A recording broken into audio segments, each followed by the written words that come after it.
J'entends, j'entends ta douce voix. Jésus, je viens à toi.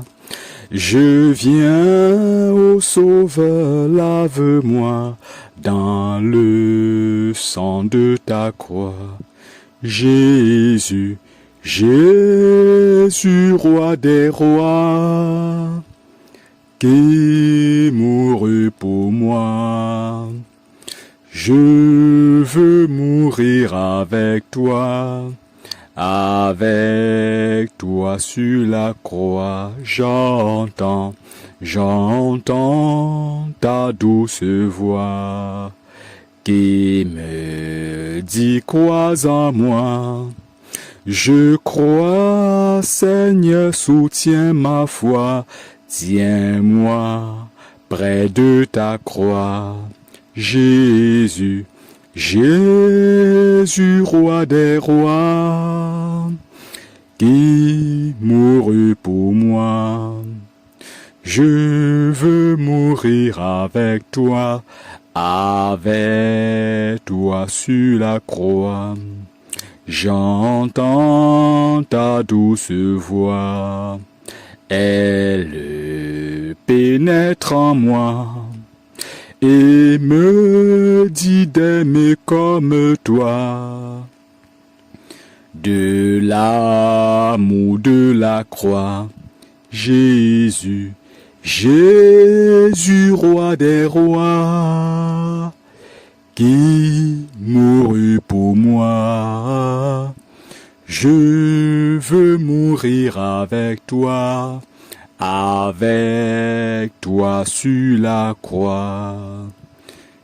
J'entends, j'entends ta douce voix, toi qui mourus pour moi.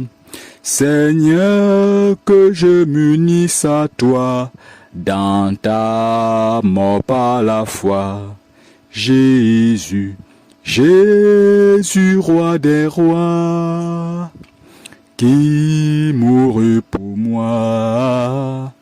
Je veux mourir avec toi sur la croix.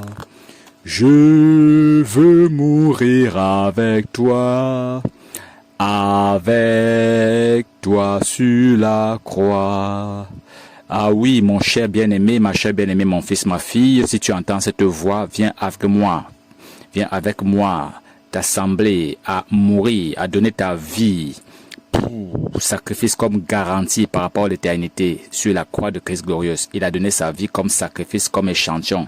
Et aujourd'hui, nous donnons la nôtre en échange à la sienne pour recevoir sa vie. Parce que nous n'avons pas de vie, nous avons en fait la mort. Nous donnons notre vie pourrie, notre vie morte, notre vie qui ne pèse pas sur la balance de Dieu en échange par la vie de sacrifice que nous mourons. C'est ça notre mort. Quand j'ai dit je veux mourir avec toi, je sais que c'est tellement dans tes sensations, dans tes pensées un peu charnelles. Tu as pu te dire que je voulais parler de se faire harakiri, n'est-ce pas, de se suicider, de faire de sacrifice personnel, alors de faire ce que ces gens font là, du kamikaze. Il ne s'agit pas de ça. Le kamikaze qu'il faut faire, dont Jésus-Christ a parlé, c'est de se faire violence. Il a dit depuis l'avènement de Jean-Baptiste, le royaume de Dieu est forcé. Et il faut se faire, c'est les violents qui s'en emparent. Le royaume dans lequel Dieu t'agrée, le royaume dans lequel Dieu te ramène dans ta position initiale de l'éternité. Donc, si tu as saisi, sois comblé. C'est ici pratiquement, on va dire, la 4e partie, n'est-ce pas, de cette production sur la question de la voix de Dieu. Plus particulièrement, on va se pencher en ce jour, en cet instant, dans cette production pour ce qui concerne le cas de Moïse. Le cas de Moïse qui a entendu la voix de Dieu. Je vais pas aller de façon spécifique parce que tu vas aller lire ces événements là-bas dans le livre d'Exode. On lui a dit le lieu où tu te trouves est un lieu sacré, enlève tes chaussures et autres là, qui parlent les chaussures qui parlent de la marche, qui parlent du zèle et autres. C'est de Dieu n'a que foutre notre zèle. C'est pas de ça. Vous avez certainement lu, alors vous avez vu ça dans les films. C'est vrai que les films sont encore truqués, même il faut revoir des choses qu'on présente là-bas. Mais ce que je veux dire, c'est que il s'agit, quand je parle de la voix de Dieu, de toucher au ramassis ce qu'il convient en cette génération pratiquement dernière, perverse et corrompue, souillée par les entendements malheureusement assez, comment je peux dire, assez touffus, assez tachetés, qu'on a reçu, qu'on a hérité de nos ancêtres dans la foi. Il s'agit aujourd'hui de relever l'équivoque, de relever les choses, les points qui blessent, les points de malentendu, les points confus, les points touffus. Parce que à la vérité, si tu tapes sur Internet pour savoir, pour faire la recherche de l'écoute, la voix de Dieu, tu vas écouter, ça va venir de tous les milieux, ça va venir de tous les azimuts. Et donc, je n'ai pas la prétention de dire mieux, j'ai la prétention aujourd'hui de venir corriger ce qui fait problème, de venir apporter un remake, apporter une retouche d'amélioration, une retouche contractuelle, une retouche ponctuelle qui améliore l'entendement, la compréhension des voix de Dieu en dehors de toute touffure, de tout étouffement du moins, tout ce qui est de touffu, tout ce qui est de corrompu, de souillé, en dehors des épines et des ronces. C'est de ça qu'il s'agit. Donc, mon frère, ma soeur bien-aimée, j'espère que tu as besoin d'écouter, d'entendre cette voix. On a vu le cas d'Abraham et c'était de façon sommaire qu'on l'a parcouru. Pour aller en profondeur, mon frère, ma soeur bien-aimée, c'est dans le cadre des études, c'est dans le cadre de l'engagement disciplinaire. On entre dans les Écritures, on fouille la révélation de ce qui est couché là-dessus sous terme de lettres et on t'apprend à considérer, n'est-ce pas, à considérer le chemin de la vie avec la sagesse que donne l'esprit de la vie, l'esprit de sagesse, l'esprit par lequel la terre a été fondée, tout ce qui y réside. Cet esprit de sagesse, d'intelligence, de connaissance, de crainte de Dieu, de piété, n'est-ce pas, de force, de charité, et du moins c'est cette vertu que cet esprit recèle. Oui, c'est ton héritage, tu es censé y accéder. Donc la postérité dont Abraham parlait là,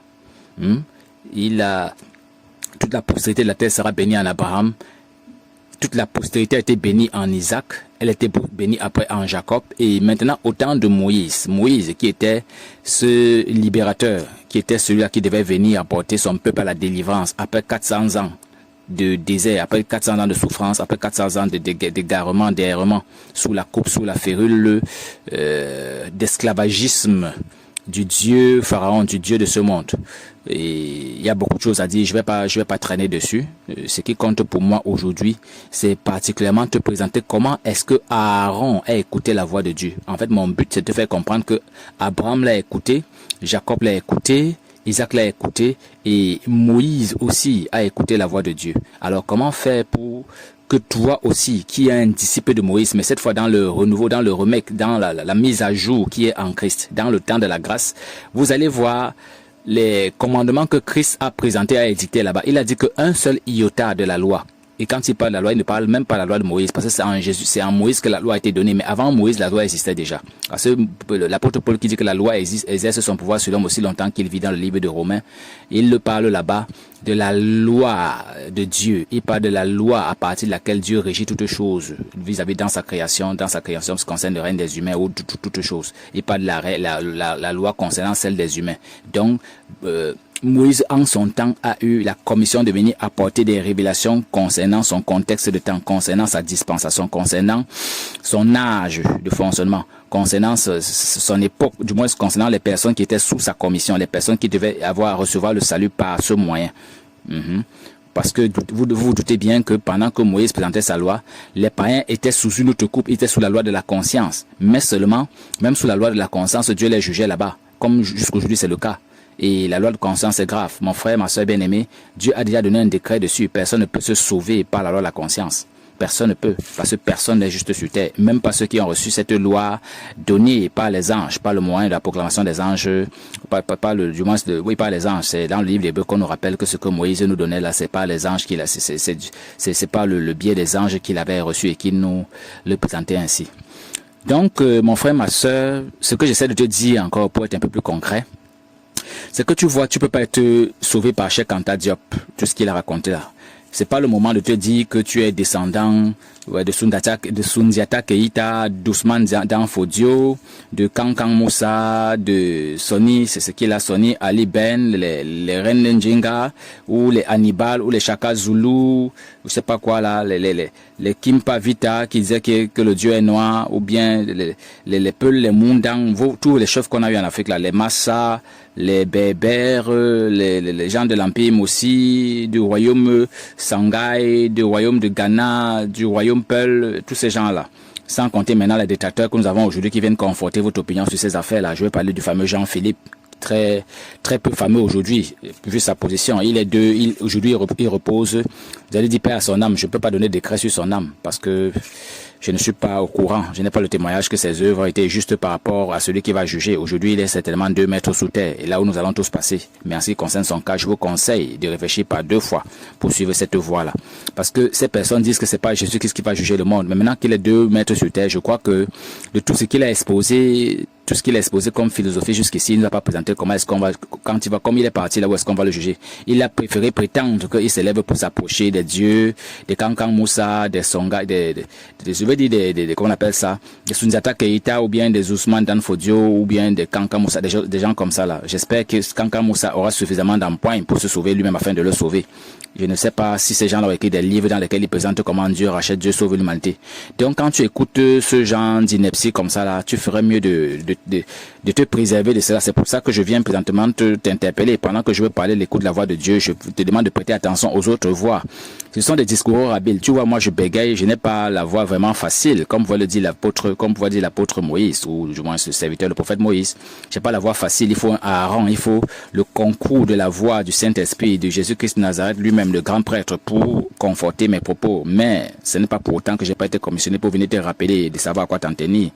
Hein, les kémis, ces amis, il y a les kémis là, tu connais, les kémis, les dieux donnés et autres là qui entourloupent, qui perturbent l'entendement des gens là-bas en France, particulièrement en fait en Europe en gros. Faites attention, méfiez-vous à ces bêtes de scène là. Vous les appelez bêtes de scène, c'est justement des bêtes. Tout ce qu'elles font ne sont que du domaine de la bêtise.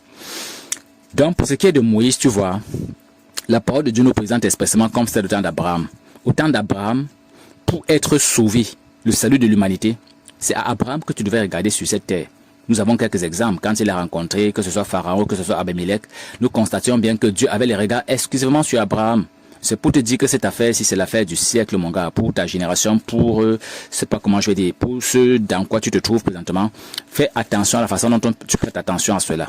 Mais le cas de Moïse, je veux souligner particulièrement pour ceux maintenant qui se disent être disciples de Christ. Christ, en fait, est venu faire la mise à jour des lois de Moïse, selon conformément à un contexte nouveau. La loi avait vieilli, c'est un peu comme les ordonnances. Il y a des gens qui disent qu'il n'y a plus la loi, qui continuent à marcher comme ça là. Il n'y a plus de loi comment? Alors que Jésus a dit qu'aucun iota de la loi ne devait être enlevé. Il n'est pas revenu dessus. C'est vrai que ça c'est l'objet des enseignements pour ceux qui sont assis, pour comprendre s'il y a la loi, il n'y a pas la loi et en quoi consiste la loi au cas où il y en a une. C'est dommage. C'est vrai qu'il y a des gens qui sont destinés à se perdre comme ça là. Mais si tu étais dans l'embarras par rapport à ces choses, c'est l'occasion de poser tes questions, c'est l'occasion de présenter tes préoccupations et qu'on entre dans les Écritures pour voir s'il y a une loi ou s'il n'y en a pas. On parlait des ordonnances, la reformation des ordonnances. Il y a la loi intégrale, il y a maintenant les ordonnances. Les ordonnances du temps de Moïse ont été réformées. Elles ont été réformées au temps de Christ. Beaucoup ont été abolies. Il n'y a plus d'ordonnances. Donc la loi a été abolie dans ses ordonnances, dans ses prescriptions. Ce n'est pas la loi intégrale, c'est les ordonnances concernant le culte du temps de Moïse. C'est là-bas qu'il y a eu changement. Cette loi, c'est de ce, quand on parle d'abolition de quelque chose, c'est de ce côté-là. On peut rentrer en détail, on peut aller voir les versets qui parlent de cela. Mais le temps est court pour qu'on s'appesantisse dessus. Donc, je veux seulement prendre des versets. Je dis, on va regarder ces versets pour présenter que, pour suivre Moïse, parce que c'est la même chose au temps de Christ. La discipline, mon frère, ma soeur, c'est que tu obéis. Si tu n'obéis pas, tu es fichu. Pour suivre Moïse, au temps de Moïse, on va voir. Tout consistait dans l'obéissance scrupuleuse aux instructions qui lui avaient été données et qu'il prodiguait, qu'il relevait, qu'il recevait de Dieu. Il y a des gens qui sont tombés par la désobéissance. Il y a les Myriam comme ça qui ont eu des problèmes. Il y a Aaron même a failli avoir des problèmes aussi. Le simple fait de se tenir et dire que tu es Moïse et que moi aussi j'ai un peu de dons, j'ai aussi des capacités. Tu te crois pour qui? De prendre comme ton frère là, ça te crée des problèmes, maman. Ça te crée des problèmes, mon frère. Oui, elle a attrapé la lèpre. Il a fallu la grâce exceptionnelle de Dieu pour que son cas ne soit pas comme les autres, comme les Corées d'Athan, Abiram qui ont péri parce qu'ils venaient rivaliser. Ils pensaient que comme ils occupaient une fonction quelconque, comme ils avaient une petite tension, ils pouvaient faire quoi que ce soit. Sans compter les problèmes de faux sacrifices, les sacrificateurs qui ont des sacrifices profanes là. Les gens qui disent que le Seigneur m'a appelé, et ils se lèvent, ils agissent n'importe comment. On montre les fils d'Aaron. Le sacrifice ne peut pas fonctionner n'importe comment. Donc toute personne qui se dit être sacrificateur, quand tu serais même véritablement appelé, mon frère bien-aimé, il faut faire peut-être très attention à la démarche. Dans l'école de Moïse, là, il y a l'obéissance. D'abord, l'obéissance. D'abord, ça a pris le temps que ça a pris. Ça a pris le temps que ça a pris. Et on ne peut pas entrer en profondeur là-dedans. Et il y a beaucoup de choses qui s'en suivent. C'est ce que je voudrais te présenter. Et te présenter que pour être sauvé en Moïse, bien-aimé, c'est pas n'importe comment. C'est d'abord l'obéissance à ce que Dieu a dit à Moïse qu'il répercute. Et l'obéissance de Moïse, tu peux pas juger Moïse. Oui, tu peux pas juger. Aujourd'hui, vous allez sur Internet, on vous donne les notions, les informations par-ci, par-là, par-ci, par-là. Et avec ça, vous gesticulez n'importe comment, croyant connaître quelque chose. Tu ne peux pas connaître tout ce que tu connais là. C'est Satan qui agit dans ta pensée. Il agit dans tes méninges pour te faire penser que tu connaisses quelque chose. Tu ne peux pas connaître mieux que Moïse. En tout cas, tu peux connaître selon ce monde, selon tes pensées, selon tes voix. Mais en fait, tu ne connais pas encore ce que Dieu a dit. Tant que tu n'écoutes pas à Moïse. C'est ça la voix de Dieu. Je suis en train de parler de la voix de Dieu. La voix de Dieu, c'est que tu écoutes toute personne qui se tient devant toi comme conducteur de la part de Dieu. C'est ce que j'ai commencé à dire là-bas au temps où je parlais d'Abraham. Oui, oui. Jésus a dit qu'il a envoyé, on a vu Jésus là-bas dans Luc chapitre 16, où Abraham était dans cette position de repos, il y avait son adversaire, il y avait son vis-à-vis, son contemporain, qui souffrait cruellement dans les tourments, et il a dit vraiment, je vois que cette affaire-là, vraiment, les Kankan Moussa, les Sunzata Keita et toutes ces choses auxquelles on espérait, là, ils nous ont trompés. Vraiment, Abraham fait quelque chose pour moi, va dire à mes frères là-bas de se méfier. C'est ce que je suis en train de faire maintenant. Abraham leur a dit qu'il y a des gens là-bas comme moi, pour rappeler aux gens qu'il ne faut pas croire en Sunzata Keita, faut pas te tenir et que tu puisses comparer la parole de Dieu, la parole du conducteur, la parole de Moïse comme n'importe quelle parole. Tu puisses la prendre au pied et à l'échiquier de ta connaissance mondaine qu'on vous enseigne pour les choses de ce siècle-ci.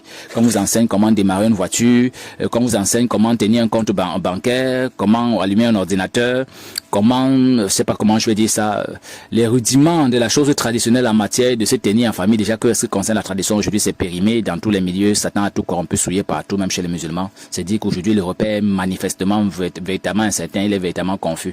Voilà pourquoi c'est un temps favorable pour toi pour aller étudier avec scrupule la voie de la réconciliation. Donc cet opus t'est véritablement utile, mon frère et ma sœur.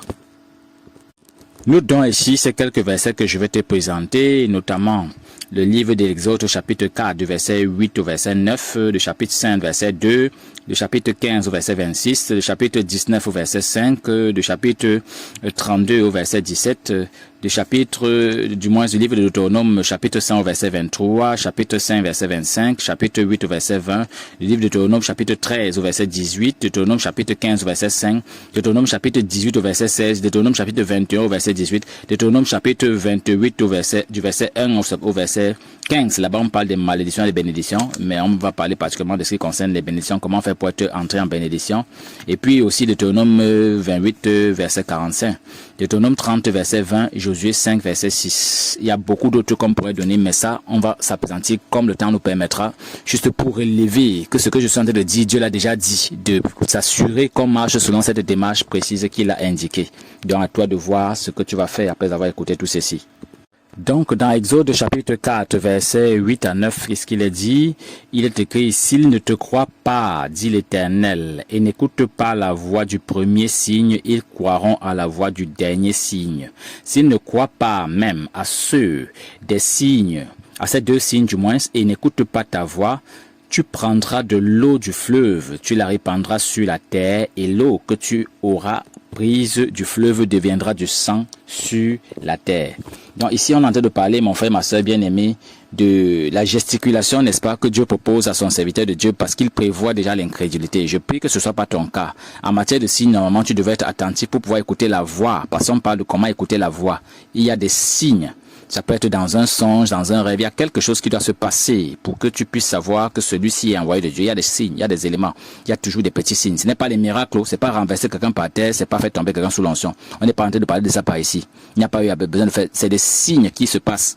Des démonstrations, quand on dit miracle, vous voyez qu'il n'a pas fait le miracle là sur quelqu'un, non? C'est quelque chose que Dieu, dans lequel Dieu expressément vient sceller dans la conviction de ceux à qui il va s'adresser, la réalité de ce que celui-ci je l'ai véritablement envoyé. Un peu comme ça s'est passé avec Jésus-Christ auprès de Jean-Baptiste. Jean-Baptiste lui-même est venu confirmer le ministère de Jésus. Donc il y a quelque chose comme ça là. Donc on est en train de parler de la voix de Dieu. Il y a des signes concernant le serviteur de Dieu habilité, agréé, appelé. Il y a des signes.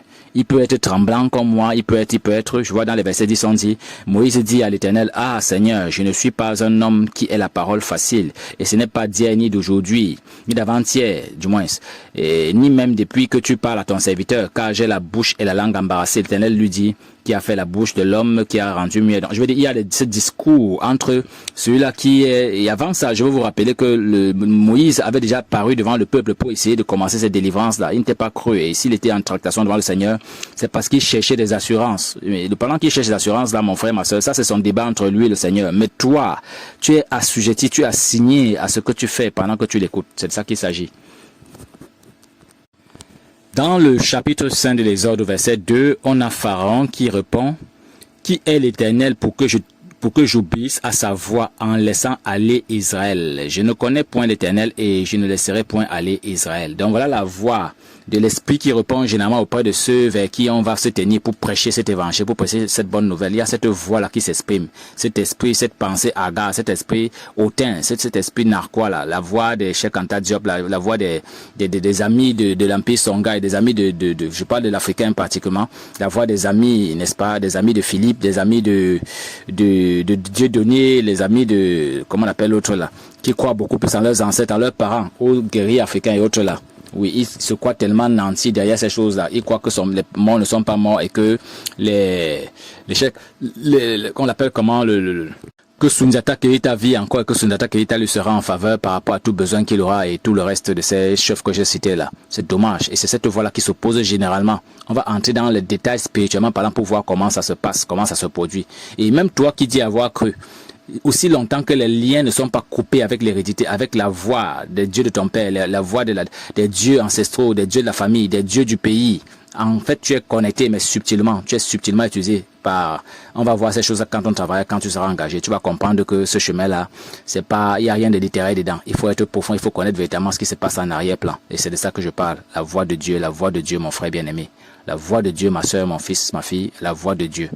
Voici donc dans le livre d'Exode, chapitre 15, à partir du verset 26, là où le Seigneur te dit ce que tu dois comprendre de tout cela. Parce qu'au départ, j'ai parlé de comment il négocie avec ses serviteurs et la voix qui veut s'opposer à ce que tu puisses écouter. Maintenant, je vais te parler de ce qu'il te dit toi-même expressément. Il dit, si tu écoutes attentivement la voix de l'Éternel ton Dieu, si tu fais ce qui est droit à ses yeux, si tu prêtes l'oreille à ses commandements et si tu observes toutes ces lois je te frapperai d'aucune des maladies dont j'ai frappé les Égyptiens, car je suis l'Éternel qui te guérit. Donc il y a une conséquence, un avantage, une bénédiction, effectivement. Si jamais on parvient à se tenir à écouter ce que le serviteur présente, on s'esquive des maladies d'Égypte, des maladies courantes qu'il y a dans ce monde. Ce qu'on appelle maladie d'Égypte, c'est le symbole des maladies que nous côtoyons dans ce monde qui est conçu à la façon mondaine, charnelle de percevoir. Il veut dire par là que les maladies qu'il y en a là, c'est lui qui en est responsable. Quand vous montez, vous croyez beaucoup, ça vaut scientifique à la science de Dieu là. Dieu est en train de dit ici que quand il y a maladie, c'est lui qui connaît le début et la fin de la chose, le pourquoi, la raison des châtiments, la raison des sentences qui donnent lieu à ce qu'on soit malade, même étant né, même de ceux qui sont nés malades et autres, il sait le pourquoi de tout cela. Exode 19:40, le Seigneur dit, maintenant si vous écoutez ma voix, si vous gardez mon alliance, vous m'appartiendrez entre tous les peuples, car toute la terre est à moi. Vous serez pour moi un royaume de sacrificateurs, une nation sainte. Voilà les paroles que tu diras aux enfants d'Israël. Donc voici ce que je viens te dire. Je viens te rappeler, moi, conducteur, que tu appartiens à Dieu si tu écoutes sa voix, si tu acceptes de te réconcilier avec lui dans les eaux du baptême d'eau, dans les eaux du baptême par immersion, on te plonge dans les eaux et que au nom de Jésus-Christ Nazareth, on fait ressortir en prononçant sur toi les paroles de la relâche, les paroles de la sentence de réconciliation, d'approbation, du moins de miséricorde du Dieu vivant sur toi. Et c'est fini pour les problèmes de tes péchés, c'est fini pour la mésentente que tu avais avec Dieu, c'est fini pour les accusations qui pèsent contre toi, qui pèsent contre la pérennité de ta vie, de par la réalité du jugement divin vis-à-vis de toute âme qui ne se répand pas. Donc, c'est un peu ça. Dans Deutéronome, au chapitre 8, verset 34, Hébreu nous dit que c'est un jugement terrible. Le livre des Hébreux au chapitre 10, à partir du verset 23, là-bas, on dit que c'est un jugement terrible de tomber entre les mains du Dieu vivant. Terrible situation. Il dit ici, analoguement, de façon parallèle à cela, et ça avait déjà été dit depuis le livre de Deutéronome, ça concerne pratiquement celui qui est déjà engagé, celui du peuple de Dieu, celui qui s'est réconcilié avec Dieu et qui dans la marche ne sait pas à quoi s'en tenir. Il se tient à regarder à d'autres choses alors qu'il est censé se souvenir qu'il s'est engagé. Il dit dans le verset 19 de ce Deutéronome chapitre 8 là, si tu oublies l'Éternel ton Dieu et que tu ailles après d'autres dieux, si tu les sers et te procèdes devant eux, je vous le déclare formellement aujourd'hui, que vous périrez. Vous périrez comme les nations que l'Éternel fait périr devant vous parce que vous n'auriez point écouté la voix de l'Éternel votre Dieu. Donc, il faut faire très attention quand tu es engagé de la qualité de voix. C'est pas question de dire que je suis chrétien, je suis croyant, non. Quelle est la voix que tu écoutes alors? Tu t'es baptisé, d'accord, mais quelle est la voix que tu écoutes? Fais très attention. Ce n'est pas le problème seulement d'être baptisé. Il est en train de parler comme ça aux personnes qui ont été baptisées en Moïse, qui ont traversé la mer. Dans Deutéronome, là, tous les livres, Exode, Deutéronome, là, ça parle des personnes qui sont engagées à suivre Moïse. Mais les dispositions qu'ils ont, leur attitude, leur est comptée à justice. Il y a des sanctions terribles qui s'en découlent du fait pour eux de mépriser ou d'ignorer Deutéronome 18:16. Voici un verset que les pentecôtistes aiment beaucoup. Deutéronome, je parlais de Deutéronome chapitre 15, verset 5 plutôt. Il dit, pourvu seulement que tu obéisses à la voix de l'Éternel ton Dieu en mettant soigneusement en pratique tous ces commandements que je te prescris aujourd'hui. L'Éternel ton Dieu te bénira comme il te l'a dit. Tu prêteras à beaucoup de nations et tu n'en prêteras point. Tu domineras sur beaucoup de nations et elles ne domineront point sur toi. Oui. S'il y a chez toi quelqu'un indigent entre tes frères, lui ne te porte, bon, ça je parle surtout de tu prêteras et tu domineras là. Les gens aiment beaucoup cela. Chez les pentecôtistes, c'est le verset fétiche particulièrement, le verset type. C'est avec ça qu'on les attire comme des fourmis devant une ruche d'abeilles ou comme des mouches devant la mangue. C'est avec ça qu'on les attire sans savoir qu'il y a des conditions derrière qu'on va parcourir. Donc voici, dans Deutéronome 28 au chapitre 1 jusqu'au verset 15, quels sont les prescriptions, les commandements que tu dois regarder pour être béni de cette façon-là, de tout ce qu'on présente là. Il dit, si tu obéis à la voix de l'Éternel ton Dieu en observant et en mettant en pratique tous ces commandements que je te prescris aujourd'hui, l'Éternel ton Dieu te donnera la supériorité sur toutes les nations de la terre. Voici toutes les bénédictions qui se répandront sur toi et qui seront ton partage lorsque tu obéiras à la voix de l'Éternel ton Dieu. Tu seras béni dans la ville, tu seras béni dans les champs. Ça a une connotation spirituelle, ces choses-ci. Ce n'est pas physique, c'est pas de façon strictement physique. Le fruit de tes entrailles, le fruit de ton sol, le fruit de tes troupeaux, les portée de ton gros, de ton menu bétail, toutes ces choses seront bénies. Ta corbeille et ta huche seront bénies. Tu seras béni à ton arrivée, tu seras béni à ton départ. L'Éternel, ton Dieu, te donnera la victoire sur tes ennemis qui s'écarteront, qui s'élèveront contre toi. Ils sortiront contre toi par un seul chemin, ils s'enfuiront devant toi par 7 chemins. L'Éternel ordonnera à la bénédiction d'être avec toi. Il leur donne à la bénédiction d'être avec toi. Vraiment, faut pas imaginer ces conditions, combien superbes elles sont dans le royaume en question. Dans tes greniers et dans toutes tes entreprises, il te bénira dans le pays que l'Éternel ton Dieu te donne. Donc il y a un pays qu'il te donne. C'est le pays là qu'on a dit de quitter à Abraham. On a dit à Abraham de quitter le pays ancien pour entrer dans ce pays là. C'est ce pays, je parle, le pays du royaume, le royaume des cieux, le pays de l'éternité. Tu seras pour l'Éternel un peuple saint, comme il te l'a juré lorsque tu observeras les commandements de l'Éternel ton Dieu et que tu marcheras dans ses voies. C'est pour ça que je fais cette opus, pour que tu apprennes comment marcher dans ses voies, pour que ces choses soient ton partage. Tous les peuples verront que tu es appelé du nom de l'Éternel et ils te craindront. L'Éternel te comblera de bien en multipliant le fruit de tes entrailles, le fruit de tes troupeaux, le fruit de ton sol, dans le pays que l'Éternel a juré à tes pères de te donner. L'Éternel t'ouvrira son bon trésor, le ciel, pour envoyer à ton pays la pluie en son temps et pour bénir tout le travail de tes mains. Tu prêteras à beaucoup de nations, tu n'emprunteras point. On a déjà vu ça. L'Éternel fera de toi la tête et non la queue. Ça, c'est le verset favori des pentecôtistes. Tu seras du moins toujours en haut et tu ne seras jamais en bas lorsque tu obéiras au commandement de l'Éternel ton Dieu. Oui, c'est lorsque tu obéiras. Ils aiment bien dire que tu seras en haut, tu seras pas en bas, mais il ne veut pas regarder les conditions qu'il y a avec. Il faut obéir. C'est pour ça que je suis en train de parler de l'écoute de la voix de Dieu. Il faut d'abord la discerner. Après l'avoir discernée, il faut obéir. Quand tu distingues, il y a des signes. On a vu au départ qu'il y a des signes. Quand ces signes-là se passent et que Dieu t'a fait comprendre à travers ces signes-là que c'est Dieu qui parle, fais gaffe de ce que tu fais après par la suite. On a commencé par présenter dans Exode là-bas comment c'est qui s'est passé entre Dieu et son serviteur. Quand ces signes sont avérés, que tu as des signes, que cette voix-ci, c'est elle qui a été commise pour t'instruire sur la voie de Dieu, fais attention à la façon dont tu disposes de ta vie dorénavant, parce que Dieu te juge là-dessus. Il n'y a pas moyen d'accès autrement au paradis, moyen d'accès autrement à la félicité, à l'éternité, à l'approbation, à l'agrément, à l'authenticité de l'approbation de la voix divine, du jugement divin sur toi, sans obéir à cette voix. C'est ça ce que je viens de te présenter, c'est incontournable.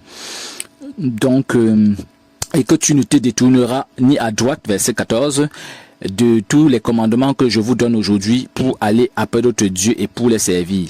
Mais si tu n'obéis pas, ou point du moins, à la voix de l'Éternel ton Dieu, et si tu n'observes pas et ne mets pas en pratique tous ces commandements et toutes ces lois que je te prescris aujourd'hui, voici toutes les malédictions qui viendront sur toi et qui seront ton partage. J'ai pas l'intention de te citer ces malédictions aujourd'hui, tu peux aller lire pour t'enquérir, pour prendre connaissance. J'ai juste l'intention de faire comprendre qu'il y a beaucoup d'avantages à pouvoir obéir, à suivre. Véritablement, le royaume de Dieu est pour toi, la bénédiction, la grâce et tout ce que tu espères ton partage. Mais il y a des conditions, il y a une feuille de route, tu comprends mon frère? Il y a une feuille de route, ma soeur, et tu peux pas contourner. On peut s'esquiver avec un homme, mais avec Dieu, on peut pas s'esquiver. Alors pour conclure, il dit, j'en prends aujourd'hui à témoin contre vous le ciel et la terre. J'ai mis devant toi la vie et la mort, la bénédiction et la malédiction. Choisis la vie afin que tu vives, toi et ta postérité, pour aimer l'Éternel ton Dieu, pour obéir à sa voix et pour t'attacher à lui, car de cela dépend ta vie et la prolongation de tes jours. Et c'est ainsi que tu pourras demeurer dans le pays que L'Éternel, le Seigneur ton Dieu, a juré de donner à tes pères Abraham, Isaac et Jacob. Donc l'écoute de la voix de Dieu a des incidences. Quand tu l'as écouté, c'est pour la bénédiction. Et cette bénédiction est conditionnée par un parchemin, par une feuille de route, par l'obéissance pratiquement. C'est ça que j'ai essayé de te présenter en quelques mots.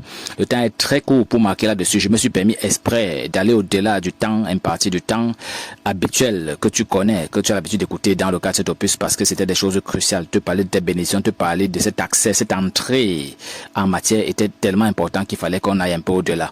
Mais pour ce qui concerne la suite, tu sais comment faire. Rejoins-nous dans notre groupe et puis tu auras davantage d'instructions, davantage d'éléments pour étayer ton entendement, pour étayer du moins ta compréhension. D'ici là, que le Seigneur te bénisse. C'était le dernier verset, c'est le dernier chapitre, c'était le chapitre 30 à partir du verset, disons, 19 et 20. Donc voilà, que le Seigneur te bénisse, que le Seigneur te bénisse. Il y a beaucoup à dire, et dans des enseignements un peu plus spécifiques, ce grand groupe de WhatsApp, on peut ponctuer de façon spécifique. Si tu as des questions, des préoccupations, n'hésite pas de t'affilier dans ce groupe dans lequel tu peux poser toutes les questions qui te passent à l'esprit et on va te répondre de façon spécifique et détaillée. Alors encore, que le Seigneur te bénisse dans le cadre de l'attente de l'écoute de sa voix.